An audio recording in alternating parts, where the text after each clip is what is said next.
राऊत यांनी पत्र दिलेलं आहे। संजय दिना पाटील यांच्या विरोधात गंभीर तक्रार त्यांनी केली आहे। आंदोलकांना जीवे मारण्याची, बॉम्ब टाकण्याची धमकी दिल्याचा आरोप करण्यात आलाय। तातडीने चौकशी करून कठोर कारवाईची मागणी सुद्धा केली आहे। भविष्यात अनुचित घटना घडल्यास संजय दिना पाटील जबाबदार असतील, असं आयुक्तांना लिहिलेल्या पत्रामध्ये संजय राऊत यांनी स्पष्ट उल्लेख केलाय। पाकिस्तानवर बॉम्ब टाकताना भारत 100 वेळा विचार करतो आणि हे म्हणतात की कार्यकर्त्यांवर, म्हणजे माझ्या विरुद्ध आंदोलन करणाऱ्या कार्यकर्त्यांवर बॉम्ब टाक। एकनाथ शिंदे यांचा बॉम्बचा कारखाना आहे का?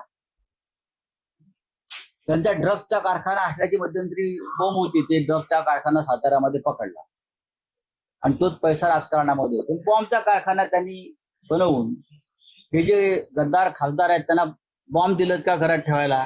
कार्यकर्ते आले का वरून बॉम्ब टाका, याची चौकशी व्हावी। कोणाचंही घर बॉम्बने आम्ही उडवू देणार नाही आणि पोकळ धमक्यांना कोणी घाबरूही नये। आणि कोणी धमक्या देत असेल तर त्याला पोलीस योग्य उत्तर देतील।